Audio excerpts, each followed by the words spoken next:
신명기는 근데 여러분 하나님의 명령을 기록한 책 아닙니다. 전혀 아니에요. 전혀 상관이 없습니다. 왜냐하면 여기 신자가 신을 뜻하는 귀신 신자가 아니에요. 납신자입니다. 납신자. 예. 이 납신자는요, 되풀이한다는 의미가 있거든요. 그러니까 신명기는 뭐냐면 하나님의 명령을 되풀이하여 기록한 겁니다. 그러니까 신명기는 어떻게 보면 그 책의 제목만 제대로 알아도 거의 반은 이해했다라고 할 수 있는데, 사람들이 신명기 그러면 하나님의 명령을 기록한 책이라는 오해를 많이 하는데, 여기 신자는 우리가 흔히 여러분 신을 뜻할 귀신 신자를 쓰잖아요. 저희 총신도 귀신 신자를 쓰거든요. 그러니까 총신이 뭐냐면 귀신을 다 모아놓은 거예요. 한문으로 하면 귀신을 다 모아놨다 이런 뜻인데, 근데 이제 보통 이 귀신 신자를 그냥 신을 나타낼 때도 우리가 많이 쓰잖아요. 근데 이 신명기는 그 신자가 아니라 납신자예요. 납신자. 그러니까 되풀이한다 이런 말인데, 그 명령을 되풀이하여 기록한 거예요. 그러니까 여러분 실제 신명기를 이렇게 쭉 읽으시다 보면요, 이거 어디서 읽은 것 같은데? 라는 느낌이 들어요. 예를 들자면 신명기 5장에 보면 십계명이 나오거든요.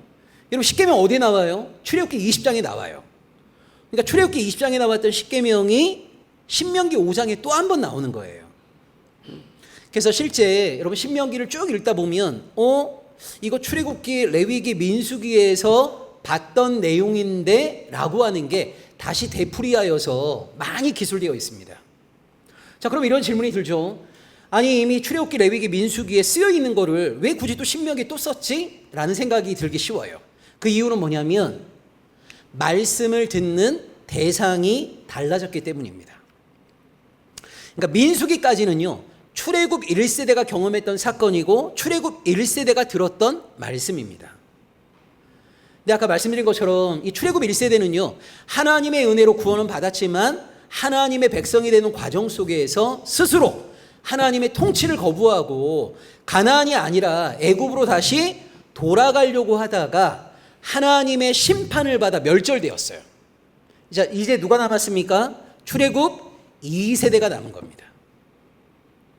그 출애굽 2세대에게 모세가 죽기 전에 했던 마지막 유언적인 메시지가 신명기입니다. 여러분 모세가 3남매거든요. 출애굽하고 나서 이 모세의 3남매가 이스라엘 공동체의 다 지도자가 됩니다. 자, 예를 들자면 미리암은 여성 지도자, 아론은 종교 지도자, 모세는 정치 지도자가 돼요. 그러니까 이 3남매가 다 중요한 역할을 감당했어요. 그리고 이 3남매가 같은 해에 죽습니다. 미리암이 출애굽 40년 1월 달, 아론이 출애굽 40년 5월 달, 모세가 출애굽 40년 11월 달에 마지막 유언적인 설교를 하고 산에 올라가서 셀프 고려장을 당하죠. 모세가. 여러분 모세는 자연사한 게 아니에요. 이스라엘 백성들 요단강 건너라고 하고 모세는 산에 올라가서 셀프 고려장을 당한 거예요. 이때가 출애굽 40년입니다. 그러니까 출애굽 40년에 미리암, 아론, 모세, 어떻게 보면 이스라엘의 3명의 지도자가 역사의 무대에서 함께 퇴장하는 거예요. 함께 퇴장. 자, 근데 이 모세가요, 1세대는 다 죽었고 이제 2세대만 남아 있습니다. 이제 2세대가 뭐 해야 됩니까? 요단강 건너면 그때부터 가나안 정복 전쟁을 해야 되는 거예요. 요단강을 건너 가나안 정복 전쟁을 해야 될 출애굽 2세대들에게 죽기 전에, 하나님의 부름을 받기 전에 마지막으로 선포했던 유언적 메시지가 신명기입니다. 그러니까 출애굽기, 레위기, 민수기에 있는 말씀을 왜 반복하겠어요? 1세대가 왜 실패했는가를 계속 언급하는 거예요. 하나님은 우리에게 이런 말씀을 주셨는데 출애굽 1세대는 하나님의 말씀에 온전히 순종하지 못했어요. 그것 때문에 1세대는 실패했어요. 그러니까 이걸 계속 말하는 이유는 어디 있는 거예요? 2세대가 1세대의 실패를 반복하지 마라. 그래서 여러분 신명기의 주제를 한마디로 얘기하자면요, 조상들의 실패를 반복하지 말라는 거예요. 근데 여러분 신명기를 이렇게 읽어보시게 되면 분위기가 굉장히 어두워요. 이 어둡다는 말은 뭐냐면 모세는 계속 출애굽 2세대들에게 실패한 조상들 본받지 마라, 본받지 마라 이렇게 얘기하는데 본받을 것 같아. 그러니까 이럴 수밖에 없는 게 여러분 나중에 여호수아 사사기에 보게 되면 결국 출애굽 2세대도 1세대를 본받거든요. 본받아요. 그럴 수밖에 없는 게 여러분 2세대가 어렸을 때부터 누구랑 같이 살았어요? 1세대랑 같이 산 거잖아요. 자기 엄마, 아빠, 할머니, 할아버지가 다 출애굽 1세대 아니에요. 이 사람들이 하나님께 온전히 순종한 사람들이 아니란 말이에요. 그러니까 어떻게 보면 출애굽 1세대와 함께 살아가면서 2세대도 1세대의 영향을 많이 받은 거예요. 그러니까 모세가 죽기 전에 제발 실패했던 조상들 본받지 말라고 말은 하지만 굉장히 신명기의 분위기가 어두워요. 본받을 것 같은 뉘앙스를 풍겨요. 아니나 다를까 여호수아와 사사기에 보게 되면 결국 출애굽 2세대도 하나님이 원하시는 온전한 삶을 잘 살아내지 못하게 됩니다. 그래서 여러분 신명기는 모세의 유언적 메시지다 이렇게 이해하시면 돼요. 신명기는 모세의 유언적 메시지. 그러니까 어떻게 보면 여러분 오늘날 우리도 마찬가지인데 사람은 자기가 원하건 원치 않건 간에 후세대의 모델이 되는 거거든요. 근데 이 모델에서 정면 교사도 있고 반면 교사도 있는 거죠. 이거는 여러분 우리가 나는 모델 되기 싫어라고 해서 모델이 안 되는 게 아닙니다. 예를 들자면 여러분 자녀들 입장에서는 부모가 모델이 되는 거잖아요. 교인들 입장에서도 자기가 이렇게 눈여겨보는 어떤 인물들이 있는 거예요. 그러면서 저 사람 본받고 싶다 이런 마음도 들고 저 인간처럼 살지 말아야지 이런 마음도 드는 거예요. 그러니까 내가 원하지 않는다 하더라도 모든 사람들은 결국 후세대의 모델이 되는 건데 여기서 정면 교사가 될 건지 반면 교사가 될 건지 여기서 이제 중요한데요. 여러분 중요한 건 이겁니다. 반면 교사는요 아무리 많이 있어도 우리 인생에 도움이 안 됩니다. 여러분 예를 들자면 여러분의 인생에 반면 교사가 5,000명이 있다고 생각해 보세요. 하여튼 나쁜 놈들 5,000명. 이렇게 살지 말아야지라는 인간이 5,000명이 있어요. 여러분 반면 교사 5,000명이 있다고 해서 내가 잘 살 수 있습니까? 그러니까 반면 교사는 우리 인생에 진짜 1도 도움이 안 돼요. 그 옛날에 왜 그런 이야기 들어보셨죠? 아버지가 알코올 중독자예요. 그럼 아들들이 대부분 다 아버지 술 심부름하면서 무슨 마음 먹어요? 아휴 진짜 저 인간 진짜 하나님이 안 데려가나 막 이런 생각 들면서 나는 절대 술 먹지 말아야지. 술 먹고 아내 패고 막 이 뭐 하는 짓이야 막 이렇게 생각해요. 근데 여러분 대부분 다 알코올 중독자 아버지를 둔 아들들이 알코올 중독자 되는 거 아시죠? 참 그것도 희한한 것 같아요. 희한해. 그러니까 이게 우리 인생에 반면교사는 아무리 많아도 사실 일도 도움이 안 되고 좀 본받고 따라할 만한 정면교사가 정말 필요한데 여러분 어떤 교회가 정말 좋은 교회냐면요 정면교사들이 있는 교회가 좋은 교회인 겁니다. 그러니까 저는 사실 그 옛날부터 제가 주장했던 것 가운데 하나가 저는 주일학교 애들끼리 따로 예배드리는 거 반대합니다. 저는 아주 옛날부터 제가 여러분 97년에 첫 개척을 했거든요. 그러니까 저는 남들보다 굉장히 개척을 빨리 했어요. 27살에 신대원 들어가기 전에 제가 개척을 했어요. 그리고 교인이 100여 명 넘어가면 교회 물려주고 또 나와서 개척하고 이렇게 몇 번 개척을 했는데 저는 옛날부터 뭐 이 얘기하면 여러분 약간 이 얘기는 하지 말아야지. 스스로 제가 결단했어요. 자, 이 얘기는 하지 말고 제가 나름대로 목회를 하면서 몇 가지 원칙이 있어요. 원칙이 있는데 그 가운데 하나가 저는 이 얘기 하면 안 되지. 이 얘기는 아니고 뭐냐면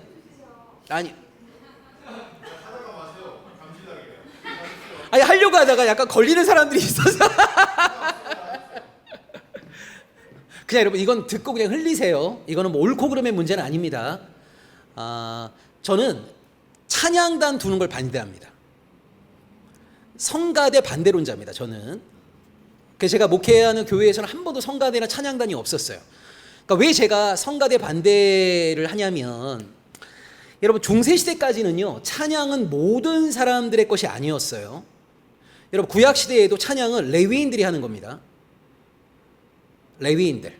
중세시대에도 찬양은 수사들이나 수도사들이 하는 거지 일반 교인들이 찬양하지 않습니다. 찬양은 언제부터 일반 교인들이 부르게 된 거냐면요 종교개혁 이후에. 여러분 종교개혁가 루터가 굉장히 음악을 사랑했던 사람인 거 아세요? 그러니까 루터 이후에 일반 교인들도 예배 시간에 찬양을 하게 된 거예요. 그래서 우리가 그 예배 시간에 모든 교인들이 함께 찬양하잖아요. 근데 아니 왜 꼭 목사의 설교를 앞두고 성가대가 따로 노래를 부르죠?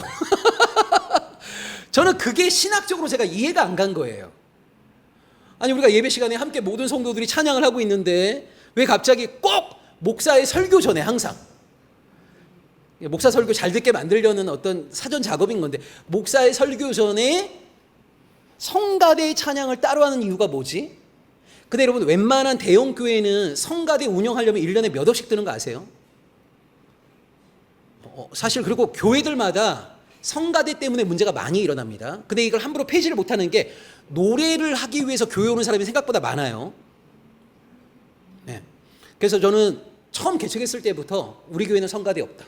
찬양은 모든 사람들의 것이다. 뭐 그런 이제 입장을 제가 이제 좀 가지고 있는데, 자, 제가 이제 얘기하고 싶은 건 이거예요. 제가 항상 좀 강조했던 것 가운데 하나가 저는 온 세대 예배입니다. 왜 주일학교 애들은 주일학교 애들끼리 예배드리고 중고등학생들은 중고등학생들끼리 예배드리고 청년은 청년들끼리 예배드리고, 저는 이거는 온전한 교회의 어떤 모델에서 옳지 않다고 보는 게 제 입장입니다. 왜 그러냐면 여러분 잘 보세요. 우리가 교회에 가서 목사의 설교보다 우리에게 훨씬 중요한 건 뭐냐면요, 신앙의 모델을 만나는 게 중요한 거예요. 그러니까 어린아이들은, 자 진짜 어린아이들은 중고등학교 아이들이 어떻게 예배드리나를 보고 모방을 해야 돼요. 중고등학교 아이들은 청년들의 모습을, 청년들은 3, 40대의 모습을, 3, 40대는 5, 60대, 5, 60대는 7, 80대의 모습을 보면서 신앙의 건강한 모방이 이루어지는 게 굉장히 중요합니다. 여러분 사도 바울이 고린도 교인에게 뭐라고 얘기합니까? 내가 예수 그리스도를 본받는 것처럼 너희는 나를 본받는 자 되라, 이렇게 얘기하잖아요. 베드로전서 1장 15절, 2장 21절에 보면 신앙은 모방이에요. 신앙은. 그러니까 저는 어떤 교회가 건강한 교회라고 생각하게 되냐면 내가 본받을 만한 신앙의 인물이 있는 교회가 좋은 교회입니다. 그러니까 여러분 예를 들자면 몇천 명이 모여도요, 정면교사가 한 명도 없는 교회도 있고요, 20명이 모여도 정말 신앙의 모델 같은 사람들이 5명, 10명이 되는 교회가 있어요. 그러니까 어떤 교회가 정말 하나님이 보실 때 건강한 교회입니까? 신앙의 정면교사가 있는 교회가 좋은 교회인 거예요. 근데 세대별로 나누어서 여러분 예배를 드리게 되면 모델이 없는 거예요. 그러니까 신나긴 하겠죠, 청년들끼리 모이니까. 근데 혹시 여러분 나이 드신 분들 기억하실지 모르겠지만 한국교회가 70년대까지는 청년 예배 따로 안 드렸습니다. 여러분 옛날에 한국교회를 보게 되면요, 예배는 함께 드리고 청년부 모임을 따로 했지 청년부 예배를 따로 드리진 않았어요. 근데 언제부터 청년부 예배를 따로 드리게 된 거냐면 80년대 경배와 찬양이 나오고 나서부터. 그러니까 온누리에서 경배와 찬양하고 나서 보니까 청년들이 구름대처럼 모여드네요. 아, 청년들이 원하는 문화가 따로 있구나. 이때부터 모든 교회가 다 청년부 예배를 따로 드려요. 저는 이것이 한국교회 안에서 청년부가 약화된 주요 이유라고 저는 봐요. 그러니까 무슨 말이냐면 보고 배울 선생이 없어져 버린 거죠.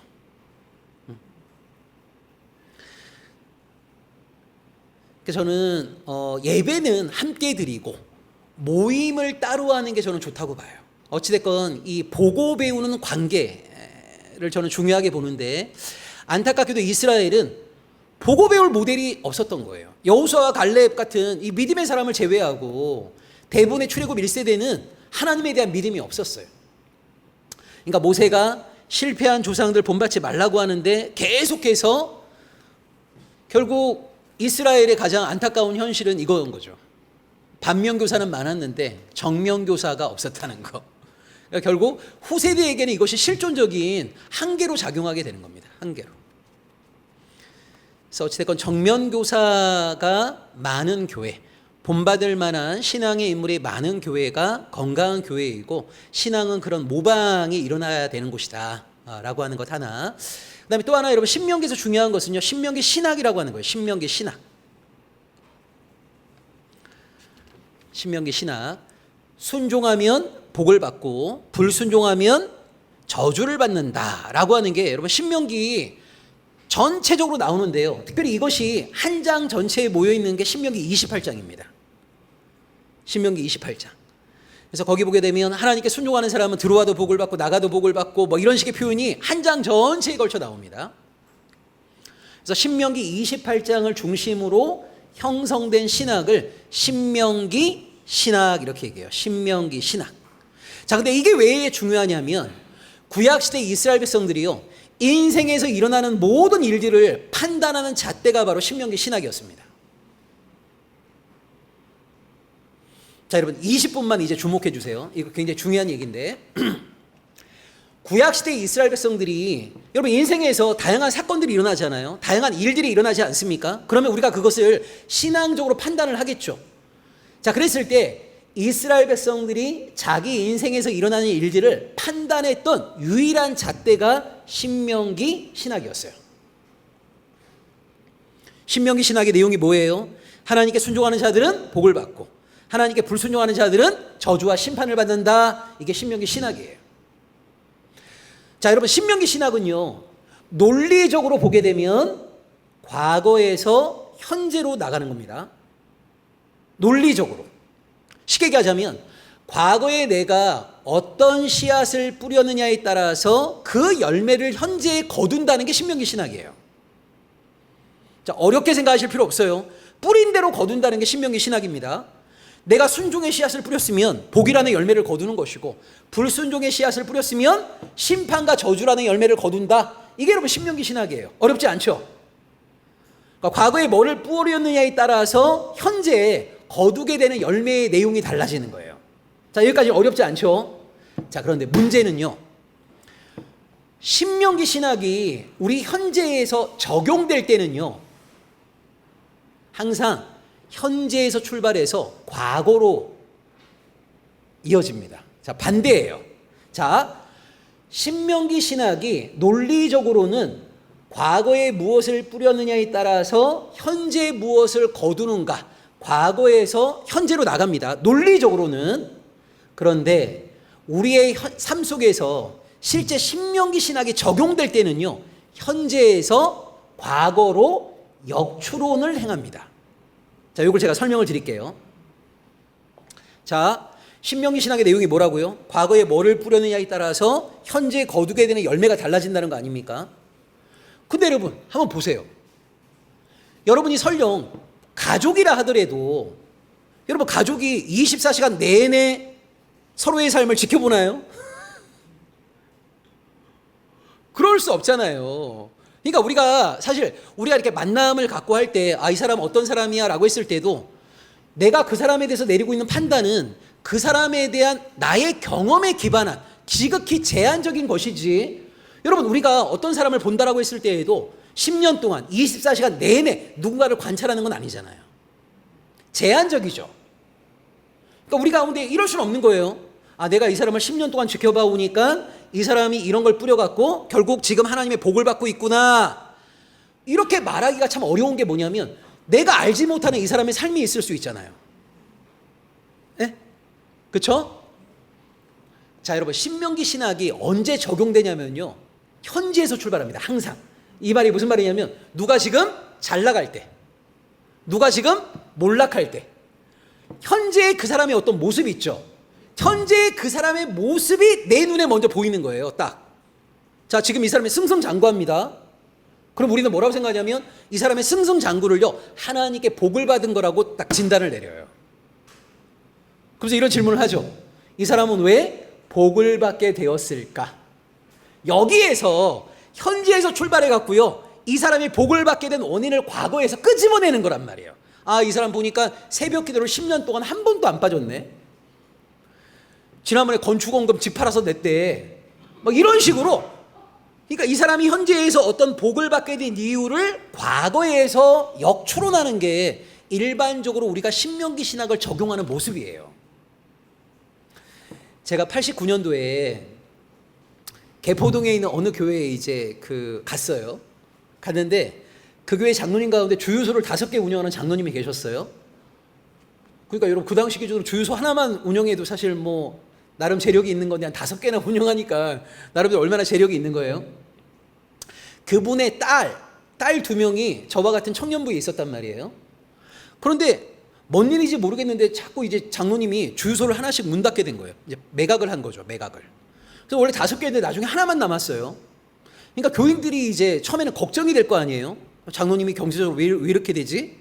걱정이 되잖아요. 근데 하여튼 걱정이 되는 것에서부터 사람들은 뒷담화가 시작이 돼요.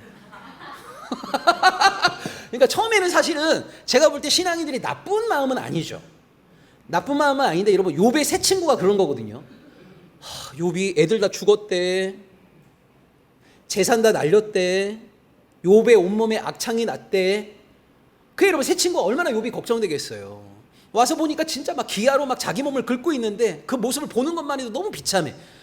일주일 동안 아무 말도 하지 아니하고 그냥 욥과 함께 앉아 있었거든요. 이때까지가 좋은 위로자였던 거예요. 그런데 일주일 딱 지나고 나서 친구들이 어떤 마음이 든 거냐면 욥을 도와야 되겠다. 근데 여러분, 욥의 세 친구는 전형적으로 신명기 신학을 가지고 있는 사람들이란 말이에요. 근데 신명기 신학의 잣대로 보면 재산 다 날렸죠. 10명의 자녀들 다 죽었죠. 욥의 온몸에 악창이 났죠. 신명기 신학의 근거에 보면 하나님께 엄청난 저주를 받고 있는 거예요. 그러면 여러분, 신명기 신학의 근거에 보면 이렇게 엄청난 저주를 받으려면 과거에 뭐를 해야 되는 거예요? 엄청난 불순종이 있었다고 보는 거예요.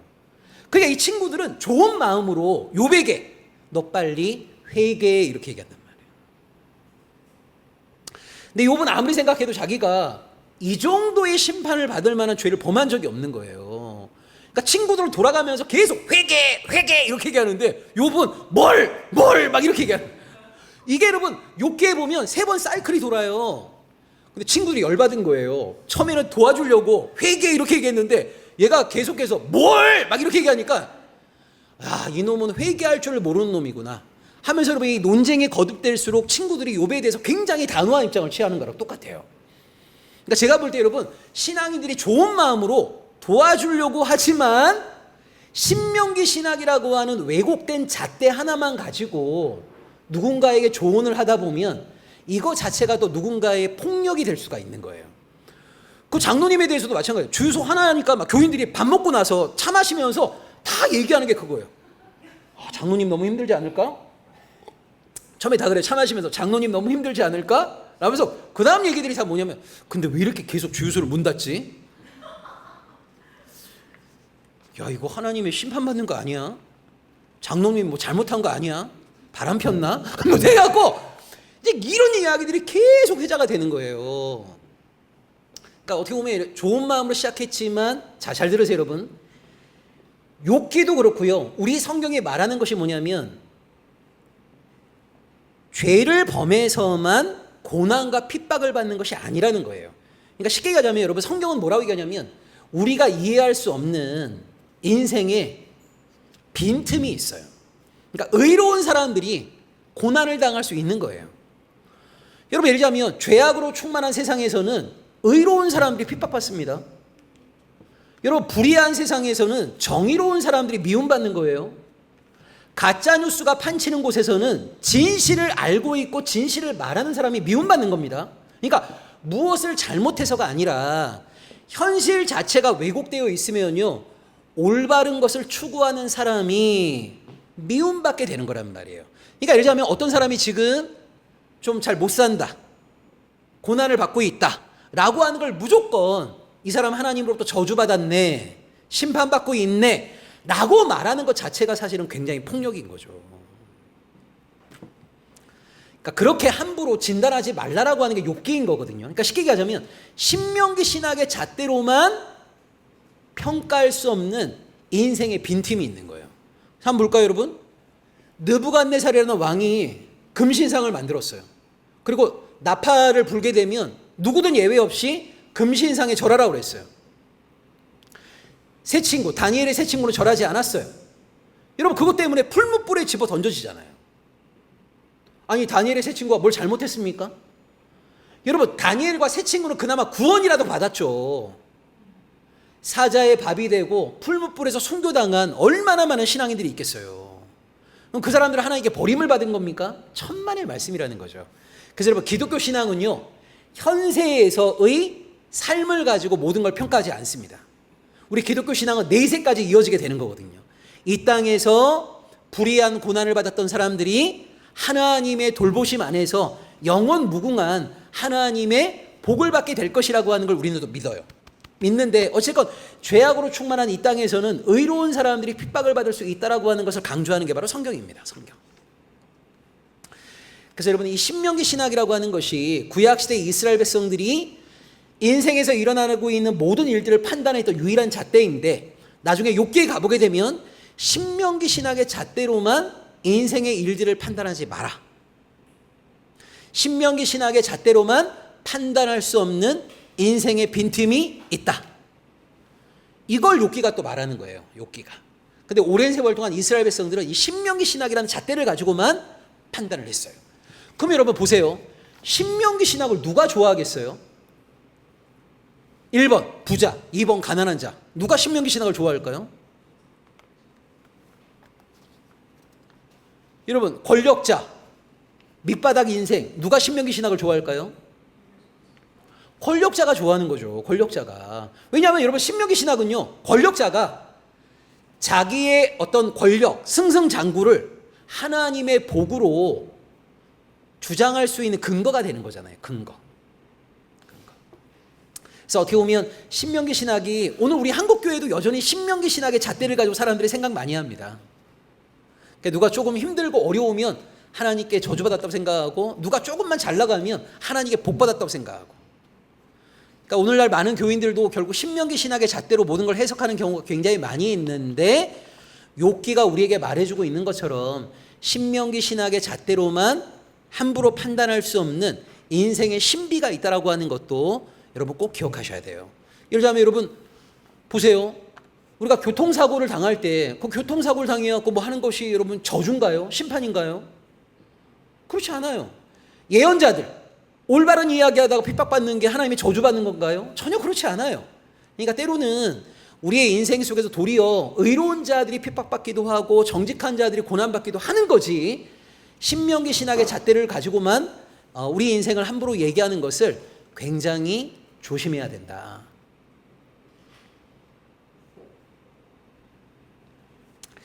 자, 그다음에 여러분 거기 밑에 보시면 태장의 미학을 보여준 모세라는 부분이 있습니다. 태장의 미학을 보여준 모세. 여기 보시면요, 하나님이 모세한테 너는 가나안 땅에 못 들어간다 이렇게 얘기하니까요, 모세가 하나님께 제발 들어가게 해달라고 계속 기도해요. 하나님이 뭐라고 응답하시냐면 그만해도 족하다 이렇게 얘기하세요. 근데 그것을 모세는 알겠습니다라고 받아들입니다. 여러분, 우리가 보통 기도를 하나님과의 대화라고 얘기를 많이 하는데요, 기도는요 내가 원하는 걸 얻어내는 것이 아닙니다. 기도를 왜 우리가 하나님과의 대화라고 얘기하죠?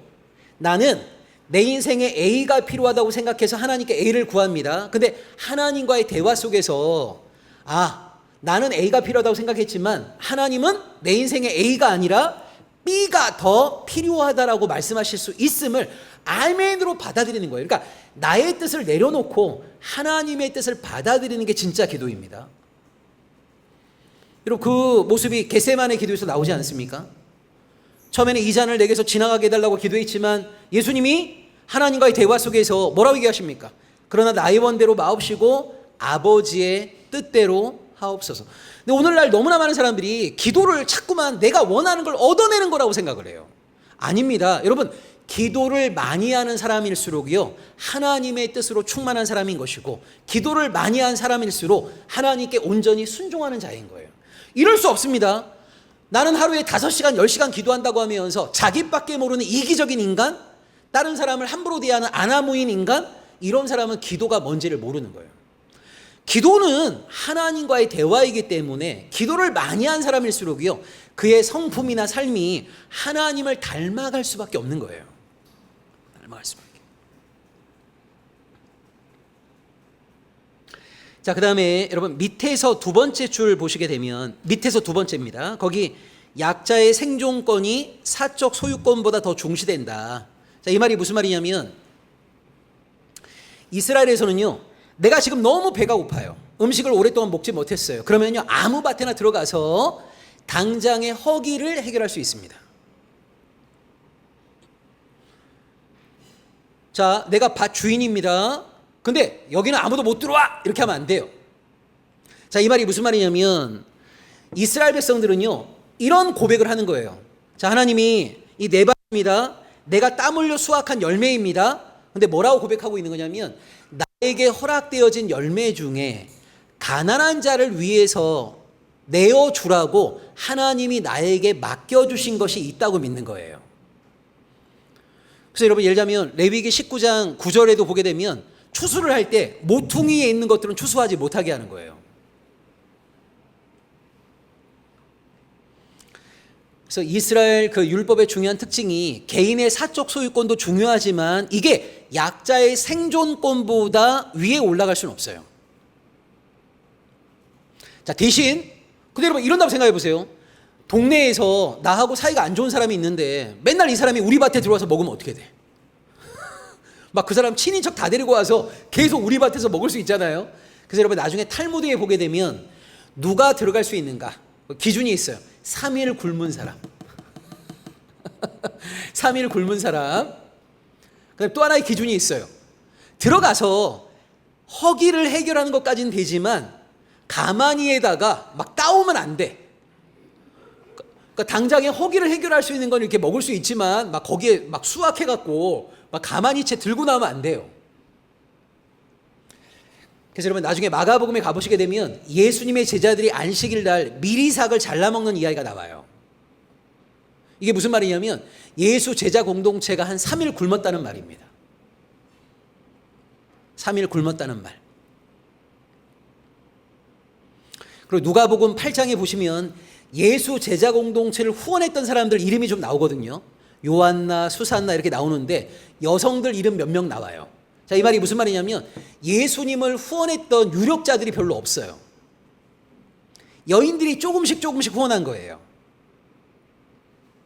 왜 여러분 예수님이 후원을 잘 못 받았냐면 예수님이 유대교 종교 권력자들과 맞짱을 떴단 말이에요. 그러니까 예수님을 후원하게 되면 유대교 종교 권력자들이 예수님 후원한 사람 가만두겠습니까?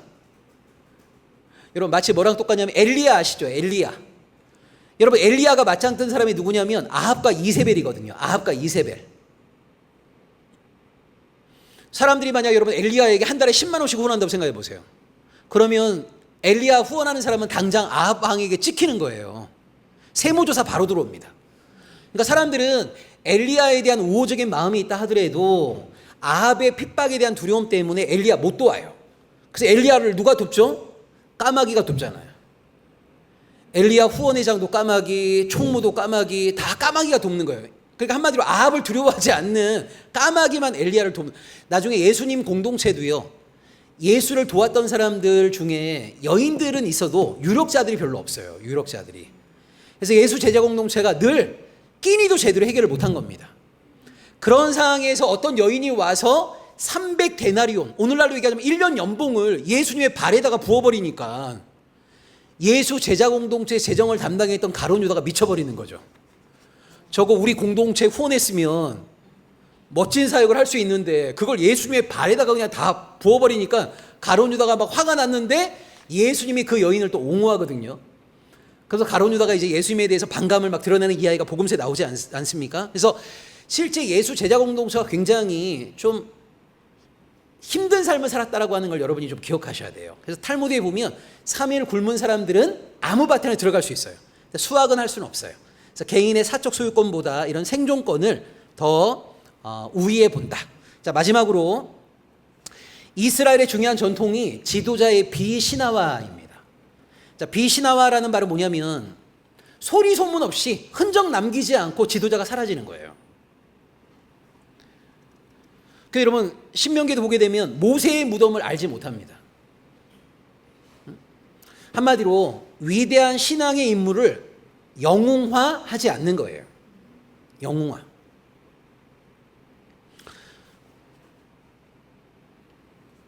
저는 많은 목회자들이 이걸 좀 본받아야 된다라는 생각이 들어요. 조금 이름 있는 목사들은 꼭 죽기 전에 막 자기 장학재단도 만들고 무덤도 크게 막 만들고 막 그러는데 제가 볼 때 하나님께 쓰임 받았으면 소리 소문 없이 딱 가는 게 좋다고 저는 생각합니다. 흔적 남기지 아니하고. 그래서 여러분 너무 놀라운 게 뭐냐면 잘 보세요 여러분. 우리 성경의 중요한 특징 가운데 하나가 믿음의 인물들에 대한 비신화화입니다. 비영화예요. 자, 이 말이 무슨 말이냐면 여러분 성경에 나와 있는 위대한 인물들 아브라함, 다윗, 모세 얼마나 위대한 인물들이에요. 그런데 성경은요 이 사람들의 인간적인 흠과 결을 다 써놓고 있어요. 이게 여러분 너무 놀라운 특징입니다. 제가 불교, 이슬람, 다른 종교에 대한 공부도 좀 이렇게 해봤는데 여러분 기독교가 가지고 있는 굉장히 독특한 특징 가운데 하나가 뭐냐면 신앙의 위대한 인물들에 대한 약점, 흠과 결을 성경은 숨김없이 기술한다는 거예요. 이건 신약에도 그대로 이어집니다. 여러분 초대교회 두 기둥이라고 하면 베드로하고 바울이거든요. 아니 베드로 얼마나 위대한 인물이에요. 근데 여러분 굳이 예수님 3번 부인하고 꼭 써야 됩니까 그거? 아니 바울 얼마나 위대한 인물이에요. 근데 다메섹 도상 이전에 분별력 없을 때 초대교인들 잡아 가두고 죽였던 거 꼭 써야 됩니까? 성경은 쓰잖아요. 이걸 통해서 성경을 읽는 사람들은요 성경 안에 나와 있는 위대한 인물들이 우리와 성정이 똑같은 사람이라고 하는 것을 받아들이는 거예요. 그래서 기독교 안에 아브라함교나 다윗교가 등장하지 않은 거예요. 여러분 이거 굉장히 놀라운 겁니다. 이게 만약 성경 안에 위대한 믿음의 인물들의 공은 쓰고 관은 다 숨겼다고 생각해 보세요. 그럼 우리 안에 분명히 이런 생각이 들어요. 야, 이 사람은 초인이야. 우리와 똑같은 인간이 아니야. 그러면서 아마 제가 볼 때 기독교 역사 안에서 아브라함, 다윗, 사도 바울 이런 사람들을 숭배하는 사람들이 엄청 등장했을 겁니다. 근데 우리 성경은요 그 사람의 인간적인 약점, 흠, 결, 죄까지 숨김없이 기록함을 통하여서 그들이 우리와 성정이 똑같은 사람이라고 하는 것을 알려줘요. 그래서 그들을 비영웅화시킵니다. 심지어 여러분 모세가 무덤이 있었다고 한번 생각해 보세요. 제가 볼 때 분명히 이스라엘 백성들이요 거기 국립묘지로 만듭니다. 국립묘지. 그리고 이스라엘이 힘들고 어려울 때마다 모세 국립묘지에 가갖고 모세 무덤 앞에 가서 어떻게 해야 됩니까? 맨날 아마 그런 식의 행사를 했을 거예요. 그래서 이 성경에 보면 위대한 인물일수록 흔적을 남기지 않아요. 그래서 여러분 예언자의 대표가 엘리야거든요. 율법의 대표가 모세거든요. 모세와 엘리야는 아예 승천시켜버리잖아요. 여러분 모세의 승천이라는 위경이 있어요. 한마디로 흔적을 전혀 안 남기는 거예요. 그 흔적을 안 남기고 승천했던 자들이 나중에 변화산상에서 나타나죠. 그러니까 이런 것들이 다 뭐냐면 인간을 지나치게 영웅화하는 것에 대한 예방 조치인 겁니다. 그러니까 저는 우리 한국교회에서도 특히 대형교회 목사님들은 지나치게 영웅화되어 있단 말이에요. 지나치게 신격화되어 있단 말이에요. 여러분 이것이 이단이에요. 이단과 정통을 나누는 기준 가운데 하나가 뭐냐면 인간 목회자에 대한 우상화입니다. 그런데 한국교회 안에 인간의 어떤 그 범위에서 천상계로 점점 올라가고 있는 그런 분들이 있는데 이것 굉장히 위험한 거예요. 그래서 스스로 자기가 얼마나 연약한 존재인가라고 하는 걸 매 순간 기억하면서 영웅화의 어떤 그 유혹으로부터 스스로를 지켜내는 것이 굉장히 중요합니다. 자, 여기까지 얘기하고요. 여러분 혹시 질문 있으면 한 2가지 정도 받고 질문해 주세요. 3개예요? 예.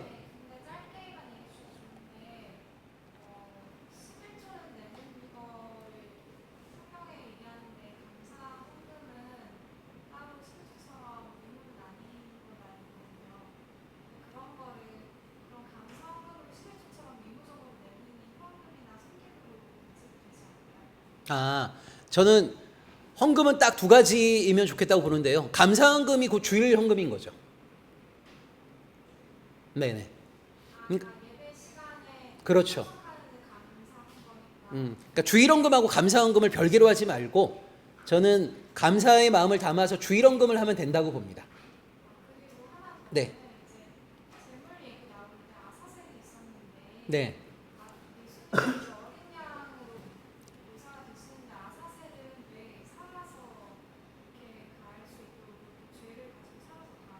아사셀은 여러분 사실 모르시는 분들을 위해서 잠깐 얘기하자면 대속죄일 날 염소 한 마리를요 이스라엘의 죄를 다 짊어지고 광야에 가서 맹수에게 죽임당하는 염소 한 마리가 있어요. 이걸 이제 아사셀이라고 그래요. 아사셀. 자, 이것이 이제 그 당시 사람들의 인식 속에는 뭐냐면 이스라엘 백성들의 죄를 다 짊어지고 얘가 가서 희생을 당하는 거예요. 그러니까 한마디로 자, 우리 안에 이런저런 죄가 있습니다. 이런 모든 죄를 얘한테 다 덮어 씌우는 거예요. 그러면서 걔가 그 모든 죄를 짊어지고 광야에 가서 희생을 당하는 거예요. 그래서 어떻게 보면 우리의 죄에 대한 대속, 이런 의미로 대속죄일마다 그런 예식을 치른 거죠. 예식을. 그게 이제 나중에 예수님이 우리의 모든 죄를 다 대신 사하셨다라는 의미로 해석하게 된 거죠.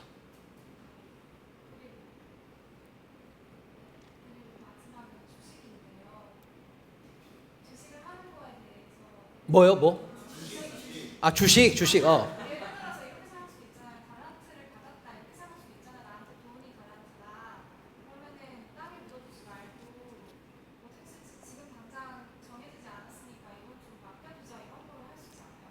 지금 주식을 하고 있습니까?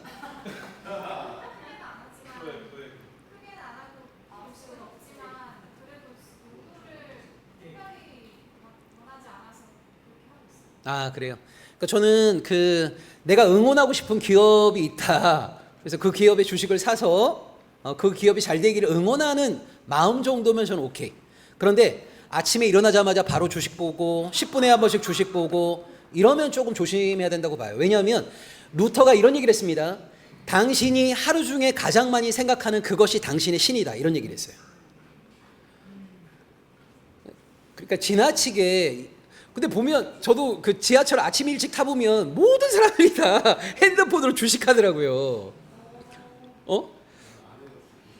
그래서 이 보면 진짜 어느 기업을 내가 응원하는 마음으로 그 기업의 주식을 사서 그냥 내가 주식에 있는지 없는지도 모르면서 그렇게 살아간다면 오케이. 근데 지나치게 막 하루에 10번씩 들어갔다가 그 변동되는 거에 따라서 마음의 감정이 요동치고 그렇게 되면 저는 조금 좀 조심하는 게 필요하지 않을까라는 생각을 해요.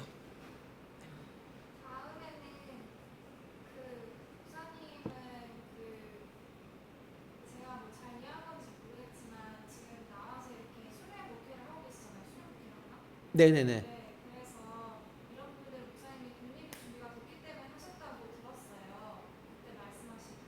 네네.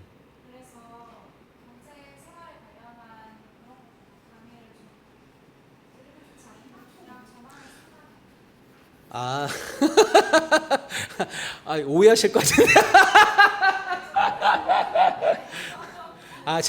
제가 조기 은퇴를 한 가장 중요한 이유는 제가 꿈꿨던 교회가 현실이 됐기 때문에 그런 거예요. 그러니까 내가 굳이 담임 목사로서 사례를 받지 않아도 되고 이 교회는 이미 내가 없어도 잘 돌아갈 거라는 믿음이 있었기 때문에 저는 이제 그 교회를 은퇴를 하고 지금은 제가 매주 여러 교회를 다니면서 설교와 강의를 하고 있거든요. 그러니까 경제적인 문제보다 그게 더 우선시 되는 거죠. 뭐 죽을 때까지 먹고 살 걸 확보했기 때문에 그만둔 게 아니고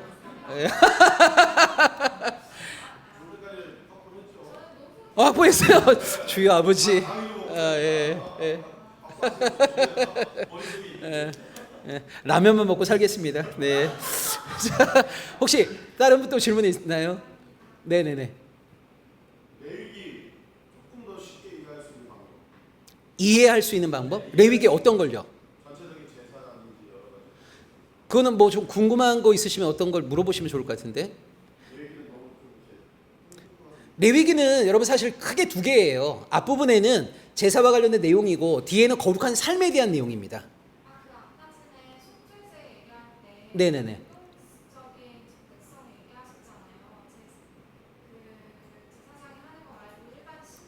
맞아요. 속죄제하고 속건제는요 이렇게 이해하시면 됩니다. 많은 분들이 좀 헷갈려 하시는데 둘 다 죄를 사함받는 건 맞아요.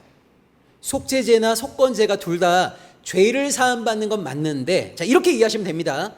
속건제는요 죄 중에서 하나님의 성물 있죠. 성물을 내가 침범하거나 침해한 거에 대한 죄를 사함받거나 누군가에게 재산상의 손해를 끼친 거에 대해서 죄를 사함받을 때 주로 드리는 게 속건제입니다. 그러니까 예를 들면 이런 거죠. 내가 예를 들어서 누군가를 미워했어요. 누군가를 이 죄에 대해서 내가 사함받으려면 속죄제를 드리면 되는 겁니다. 근데 예를 들면 내가 누군가에게 사기를 쳐갖고 그 사람이 1,000만 원 손해를 받았어요. 손해를 입었어요. 그러면은 이 죄를 사함받으려면 속건제를 드리면서 이 사람이 1,000만 원 손해받았으면 5분의 1을 덧붙여갖고 1,200만 원을 물어줘야 되는 거예요. 그러니까 이렇게 배상과 보상이 있는 제사가 속건제입니다.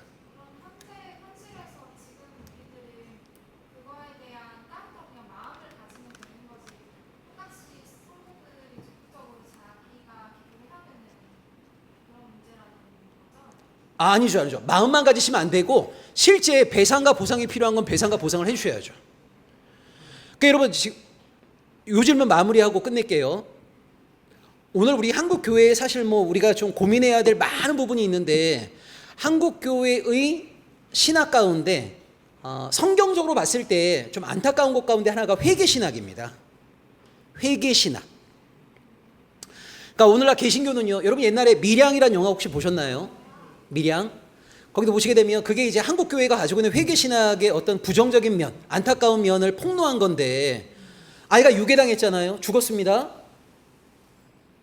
그 신앙의 힘으로 이 사람 용서해 주겠다고 면회 간 거잖아요. 엄마가. 근데 가보니까 이 사람 막 얼굴에 개기름 흐르면서 뭐라 그러냐면 누구 엄마 나는 이 감옥에 와서 하나님 믿고 너무 자유를 얻었다고 하면서 우리 누구누구 엄마도 하나님 믿어봐 이렇게 얘기한단 말이에요. 이때 이 엄마가 미치는 거예요. 왜 미치는 거냐면 아이의 죽음 때문에 상처 입은 사람은 자기인데 이 사람은 하나님과의 관계에서 모든 문제를 다 해결해 버린 거예요. 실제 피해를 입은 사람은 난데. 여러분 잘 들으셔야 됩니다. 오늘날 한국교회 회개신학의 가장 큰 난제가 뭐냐면요. 실제 피해자를 소외시킨다는 거예요.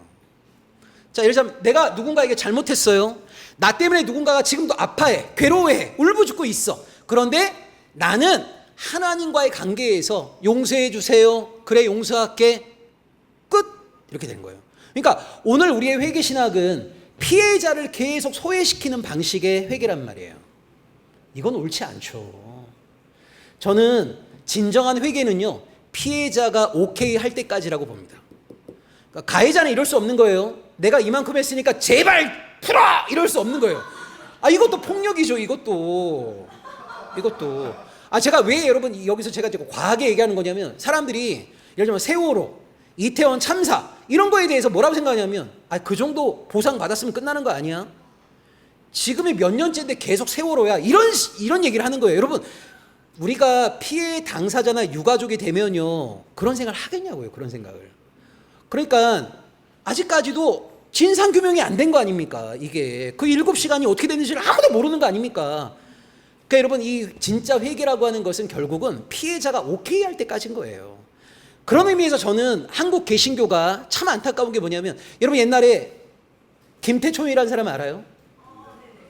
조양은, 김태촌, 대도 조세영 이런 사람 알아요? 고문기술자 이근한 알아요? 여러분 이 사람들이 다 나는 이제 새 사람 됐습니다 라고 하면서 종교를 선택할 때 다 개신교를 선택하잖아요. 왜 그러냐면 개신교가 사람이 변화되었다라고 하는 것을 가장 쉽게 인정해 줍니다. 근데 여러분 대도 조세영이라는 사람은 자기 새 사람 됐다고 하면서 결국 일본 가서 간증하다가 또 도둑질하다가 잡혀갔잖아요. 김태춘 조양훈도 자기 이제 손 씻었다고 했는데 결국 깡패질하다가 다시 잡혔고 이근한은 나중에 목사가 됐어요. 고문기술자가. 저는 이렇게 생각합니다. 진짜 이근한 씨가 하나님을 제대로 만났다면 목사가 돼갖고 이 교회 저 교회 다니면서 간증할 게 아니라 자기의 고문 때문에 인생에 망가진 사람들을 죽을 때까지 찾아다니면서 저는 용서를 구하는 것이 그 사람이 진짜 하나님을 만난 증거라고 저는 생각을 해요. 근데 안타깝게도 한국 개신교는 회개가 여전히 피해자들을 소외시키는 회개예요. 옳지 않죠.